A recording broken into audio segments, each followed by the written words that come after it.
Welcome, Lumineers and fans of the happiest card game on earth. My name's John T. You've just been put in the inkwell, and it's another day in Rise of the Floodborn spoiler season. We have 3 new cards to look at. I'm going to try and race through these because I'm actually trying to get another video out today as well. First of all, we have a 3-costed inkable 3/3 for 1 lore in Amethyst, Merlin Crab, a Storyborn mentor sorcerer with the ability Ready or Not. When you play this character and when he leaves play, chosen character gains Challenger +3 this turn, which means they get +3 to their strength while challenging. This common has great art by Valentia Grazioso.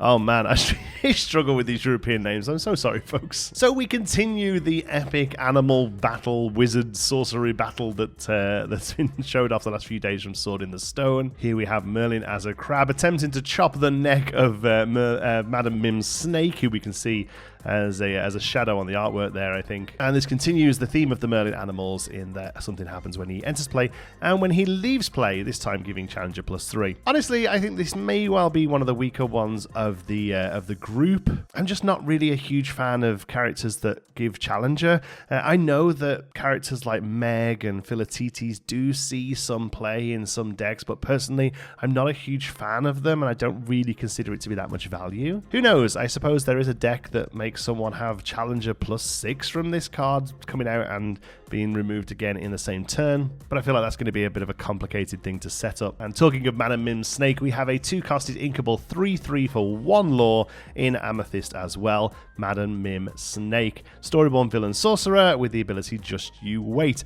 When you play this character, banish her or return another chosen character of yours to your hand. Awesome artwork on this uncommon by Brian Weiss. So this one's a little bit more interesting. I'm not sure whether this goes in the whole package of bouncy sorcerer stuff from Amethyst. Honestly, I'm not sure which of these cards really comes out on top, and I don't think we will until we actually get some play with them and really start messing around with bouncing stuff back and really seeing which one, you know, is holding the landing and getting benefits from it. But I do see this going into a low to the ground aggro-y quester type deck, you know, like a Rockstar Stitch kind of deck. Obviously, the turn 1 Lilo into turn 2 Simba is a very strong play, but turn 1 Lilo into a turn 2 Madam Mim Snake isn't going to be terrible either. You can quest out for Lilo for 2, put Madam Din down, bouncing Lilo back. If she's starting to get outpaced, it gives you a 3/3 that can swing on turn 3. It's basically a Rafiki, but of course she comes in that 2-costed slot, so later on she's going to get some benefit out of being played alongside a Rockstar Stitch. Yep, I think this is a pretty solid uncommon, and I can definitely see it being played in that deck, if nowhere else. And finally, hot off the presses from a German Discord, we have a 2-costed uninkable 2/2 for 1 lore in Ruby,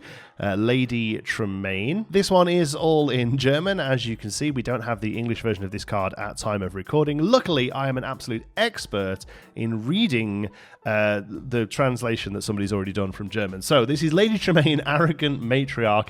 Her ability is called Not For You. When you play this character, all opponents with more lore than you lose 1 lore. The flavor text there says, "Believe me, this time I will keep the key theft proof." That may have some lore connotations, I feel. And she's a common card there with art by Samantha Adini. So honestly, I don't really get this card. It's basically the same as Aladdin Street Rat, but is 1 cheaper at 2 ink to play. I don't really know whether or not that dictates it needing to be uninkable, because her ability isn't quite as strong as Street Rat as well. Street Rat's ability is just when you play this character, each opponent loses 1 lore. Here, they have to specifically have more lore than you for it to lose it. So while the ability is being a little bit more specific and it being cheaper to play makes it uninkable, there's going to have to be a good Lady Tremaine Floodborn that this wants to be a target for, I think, for this to see play. As it stands, a slight tempo gain over Street Rat, I don't think is enough to make this uninkable card playable. But that is the joy of the game. Floodborns coming down later on will instantly make a lot of these cards need to be reevaluated. Obviously, as the set gets released, we can only really look at them in a bubble. Looking at that bubble, though, I think it is interesting to take a look and see how many more of the Mim and Merlin cards we might see. And we can have a little bit of an educated guess based on the number at the bottom of the cards, the set number basically of each card,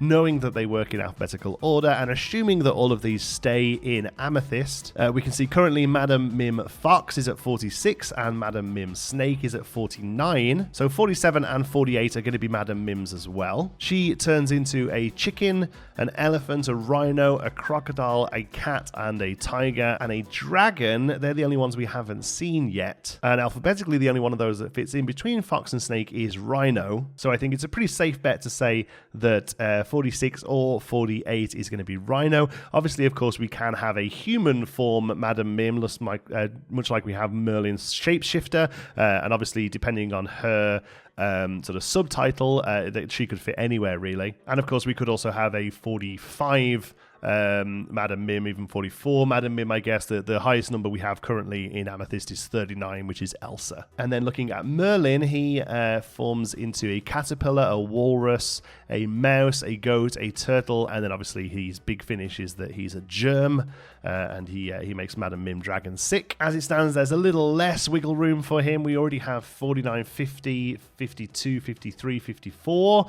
So the only one in the middle there is 51. Has to be somewhere between the letter C and the letter R. So could be, a few of them do fit. Mouse, goat. Actually, those are the two. Mouse and goat. And germ, I guess, as well. And then obviously past 54 with the squirrel there, we can go 55, 56, 57, 58 until we hit 59, which is Winnie the Pooh. All of those could be Merlin's too, but obviously they have to be after Merlin's squirrel. So walrus, turtle, tiger all fit into there quite nicely. My prediction is that both Merlin Germ and Madam Mim Dragon are going to have adjectives, so it'll be something like Merlin Tenacious Germ and Madam Mim Overconfident Dragon or something like that, I don't know. And those are going to be our legendaries for Amethyst. I think that would be a real perfect fit. Obviously, they're really leaning into this fight to take up a good chunk of Amethyst.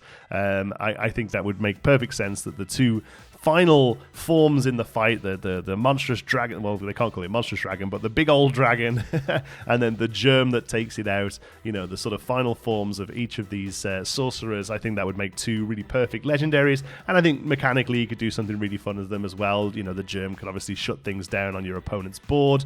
The dragon could, come bouncing down and maybe bounce thing on your opponent's board back or something. I think thematically it could work really well. I'd love to see that. I have no idea if that's what's going to happen, but that would open up some of the spaces here for them to fit in. I think that'd be really good fun. Anyway, there you go. 3 new cars, lots of fun. Most likely going to be a short video like this every day now, as we probably ramp up to a few reveals a day before the launch. We still aren't even halfway, and the game set 2 is coming out in just a few weeks. So don't forget to keep it here with a subscribe if you haven't already. Love you all to bits.